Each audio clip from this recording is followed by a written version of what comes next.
He was reborn. No longer a war god standing in the midst of blazing battlefields, no longer a wandering soul lost in endless darkness. This time he came into the world in a new form, a mere human child born into a poor family in a remote countryside. A childhood of poverty and hope. He was born in a tattered hut by a dried-up riverbank. The first gust of wind he felt was not the gentle caress of nature but the biting cold of a winter night. His cries blended with the howling wind outside, a frail greeting to the world. His mother was a frail woman with calloused hands, hardened by years of relentless labor. His father was a quiet man whose eyes carried an indescribable sorrow.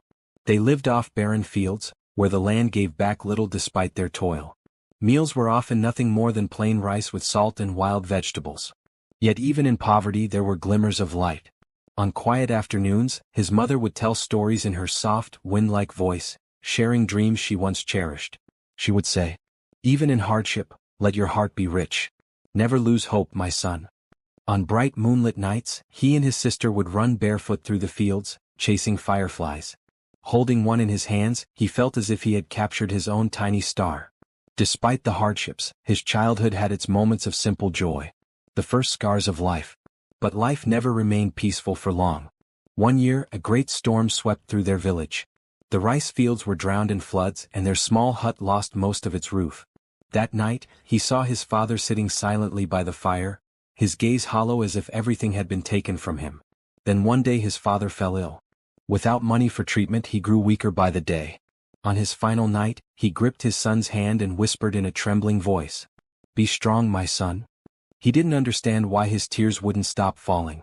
From then on, the burden of the family fell upon his mother's weary shoulders. As he grew older, he realized he could no longer live in the dreams of childhood. He herded buffaloes, worked as a hired laborer at the market, any job that could earn a few coins. Some days he went hungry watching others eat as his stomach twisted in pain. Some nights, he curled up on the cold ground, dreaming that his father was still alive, only to wake up to the empty void in his heart. He had learned the true meaning of loss, lessons from life. But these hardships shaped him. He learned to stand back up after every fall, to smile even when his heart was heavy. He understood that no one could save him except himself. Despite their poverty, he never lost his kindness. With his first earnings, he bought a small cake to share with his sister. When he saw an old beggar shivering by the roadside, he willingly gave up his own meal. He had learned the meaning of compassion. Though he worked tirelessly, he still made time to study. By day he labored, by night he borrowed old, tattered books from the village teacher and read under the dim glow of an oil lamp. He had learned the value of knowledge. There were days when life seemed determined to crush him. But there were also moments of peace, when he sat beside his mother listening to her sing an old lullaby, or when he gazed up at the starry sky, wondering how vast the universe truly was. He had learned the power of hope. Life, a canvas of light and darkness. His life was not just a series of struggles but a delicate balance between suffering and joy, loss and hope, darkness and light. He had fallen, yet he had never lost himself. There were days when he asked himself, "Why was I born? Does life have meaning?" He didn't have an answer. But he knew that every step he took on this path held value. And one day he would find the answer he had always been searching for. The years passed like flowing water, carrying him through the trials of youth. Every hardship became a hammer strike against the iron of his soul, forging him into someone stronger, someone who could endure, who could rise above pain, and who could continue walking forward even when the path was steep and unrelenting. The weight of responsibility. As he grew older, the burden on his shoulders grew heavier. His mother's once steady hands trembled from exhaustion, and his younger sister looked up to him with trusting eyes, unaware of the weight he carried. He worked tirelessly. During the day, he labored in the fields under the scorching sun, his skin darkened by sweat and dirt. His hands grew calloused, his muscles ached, but he did not complain. At night, he took on extra jobs, carrying sacks of rice for merchants, mending fishing nets by the riverbank, and even cleaning the floors of tea houses where the wealthy gathered, speaking of lives far removed from his own. There were nights when hunger clawed at his stomach, but he forced himself to ignore it. The little money he earned was for his family, not for himself. Sometimes he watched the sons of noble families ride past on their horses, dressed in silk, their laughter echoing through the streets. A part of him wondered, why was fate so unfair? Why was he born into hardship while others lived without worry? But he did not let envy take root. It does not matter where I started. What matters is where I go. He repeated this to himself like a mantra, a shield against resentment. Moments of darkness. Life, however, was not kind. One year his mother's illness worsened. He ran through the village, begging for medicine, offering to trade his labor for a cure. But sickness did not wait. Death did not bargain. She passed away on a cold autumn night, her frail fingers barely holding on to his. Her last words were a whisper in the wind. "Live well, my son." He buried her with his own hands, kneeling before her grave as the first autumn leaves fell. That night he did not cry. But something inside him broke. For weeks he moved like a shadow, silent and empty. Without her warmth, the world felt unbearably cold. It would have been easy to give up. To let the weight of sorrow crush him, to stop fighting, to let life sweep him away like a leaf in a storm. But then he thought of his sister. She was still young, still innocent. She needed him. And so he stood up once more. The fire of growth. With nothing left but his determination, he sought new ways to carve out a future. He trained his body, waking at dawn to run through the hills, lifting heavy stones until his arms trembled. Strength was survival. He needed to be strong, not just for himself but for those who depended on him. He sought wisdom, studying whenever he could. He read old scrolls borrowed from a kind village elder, learned arithmetic from a wandering scholar, and even listened to the tales of drunken storytellers in roadside inns. Every piece of knowledge was a tool, another weapon in his arsenal against fate. He found work as a guard for traveling merchants, earning enough to give his sister a better life. With each battle, each hardship, each lesson, he changed. The boy who once dreamed of fireflies in the fields had become a man whose eyes burned with unyielding resolve. But amidst his growth, a question began to form in his heart. What is my purpose? He had fought for survival, struggled for his family. But beyond that, what was he meant to do? The road ahead stretched endlessly, and for the first time he wondered if there was more to life than just enduring. And so, without realizing it, he had taken the first step toward something greater. The sun tilted westward, dyeing the sky in a blazing orange hue. Along the narrow mountain path, the wind howled, kicking up fine dust that swirled around his every step. Beads of sweat formed on his forehead, but he did not stop. How many roads like this had he walked in his life? How many treacherous cliffs had tested him? How many times had he fallen, only to rise again, pressing forward despite the bloodied soles of his feet? But today felt different. The journey toward the heights. He had heard of an old monk who lived in seclusion on this very cliff, a sage whispered about in hushed reverence, one who had supposedly unraveled the mysteries of human existence. But he did not seek the monk because of rumors. He sought him because of the emptiness inside, an emptiness he could not fill. Through the years he had fought, he had struggled, he had tasted every flavor of life, bitterness, sweetness, loss, reunion. He had achieved things he once never dared dream of. From a penniless beggar, he had built a modest yet fulfilling life. He had learned to protect those he loved. He had spent countless nights under the flickering candlelight, poring over ancient scriptures that spoke of the cosmos and the nature of the self. Yet the more he learned, the more he realized he knew nothing. The further he advanced, the darker the path ahead seemed. Where am I truly going?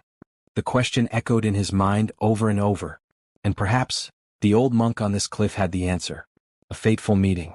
When he reached the summit, a humble hut stood before him, nestled amidst the vast expanse of sky and rock. There were no gilded statues, no towering temples, no dazzling lights. Only a lone figure seated there, still as the mountain itself, as if he had become one with the heavens and the earth. The old monk sat in meditation atop a large stone, his eyes half closed. His frail legs were crossed, his hands resting gently upon his knees. A long white beard cascaded down his chest, an unspoken testament to the countless years he had witnessed pass by. The man hesitated before stepping closer. Before he could utter a word, the monk spoke first. "You have arrived." His voice was soft, yet it resonated deep within the core of the man's soul. He knelt, overwhelmed by emotions, respect, uncertainty, longing. "Master, I have traveled a long road. I have lived, fought, and learned. Yet in the end I do not know why I live at all. Please give me an answer." Slowly the monk opened his eyes. Those eyes, they were vast and profound, as if they had witnessed all the joys and tragedies of the world. "You have died before and you have lived again. You have been a beggar, a warrior, a tyrant, a slave. You have loved, you have hated, you have killed, and you have saved. You have suffered and you have indulged in pleasures. Yet after all this, you still have not found your path." The man froze. How could the monk know? How could he speak of things that even the man himself could not fully remember? Humans wander through the cycle of rebirth, living lifetime after lifetime, forgetting everything only to repeat the same mistakes. But my child, the ultimate purpose of life is not wealth, not power, not love, nor status. It is enlightenment. The man opened his mouth to respond, but suddenly, a wave of dizziness struck him. A torrent of memories came crashing down like a great tidal wave, engulfing him, dragging him into an endless abyss. Beholding 1,000 lifetimes. Visions surged through his mind, so vivid that he could feel every breath, every heartbeat from the countless lives he had lived. He saw himself as a warrior in the realm of Azura, drenched in blood and fire, knowing nothing but the instinct to fight and destroy. He saw himself as a black cat, slinking through the shadows, silently witnessing the ever-changing world. He saw himself as a ruthless tyrant, as a gentle father, as a nameless child who perished on the streets from hunger. Thousands of lifetimes unraveled before him, intertwining, overlapping, forming an intricate web that spanned the fabric of time itself. He saw the laws of the universe, the ceaseless cycle of birth and death, the inevitable pull of karma that had kept him bound for eternity. And above all, he saw himself. Not just the self of this lifetime, but his true essence, the one beyond all incarnations, beyond all identities. Tears welled up. He wept, not from sorrow, not from regret, but from understanding. At last he was awake. At last he was free. The old monk gazed at him, his eyes kind yet as boundless as the night sky. Now you remember. The man bowed low, his heart filled with a peace he had never known before.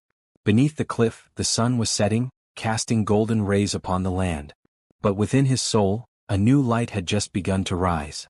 The dizziness gradually faded, but before he could move or utter a single word, memories surged forth like a great flood, sweeping away everything in their path.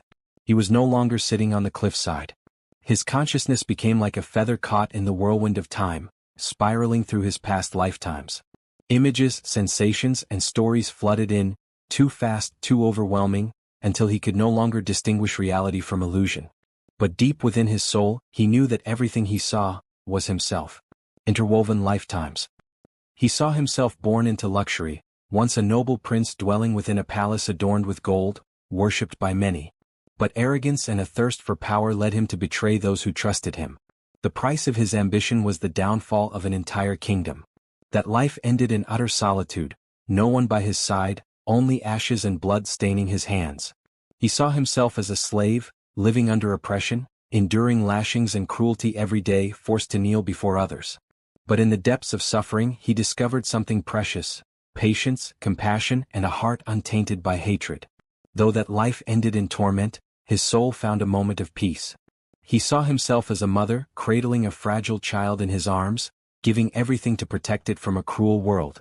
When death arrived, he did not fear for himself. His only wish was that his child would find a better path. He saw himself as a murderer, a beast consumed by desire and greed, slashing and killing without hesitation.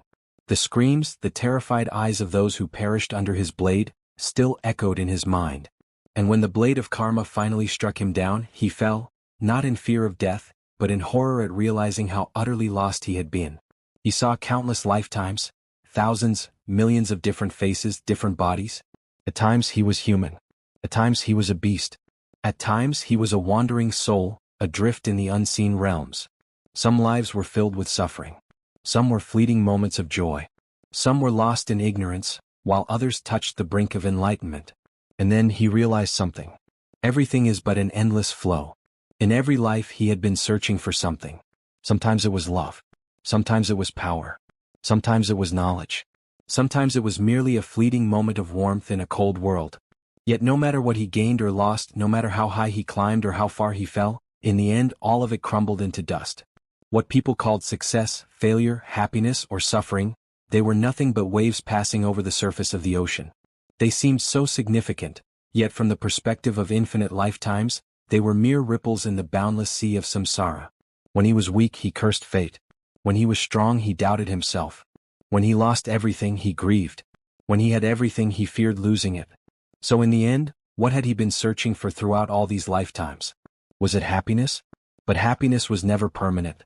Even if he held on to joy for 100 lifetimes, it would eventually fade with the passage of time. Was it knowledge?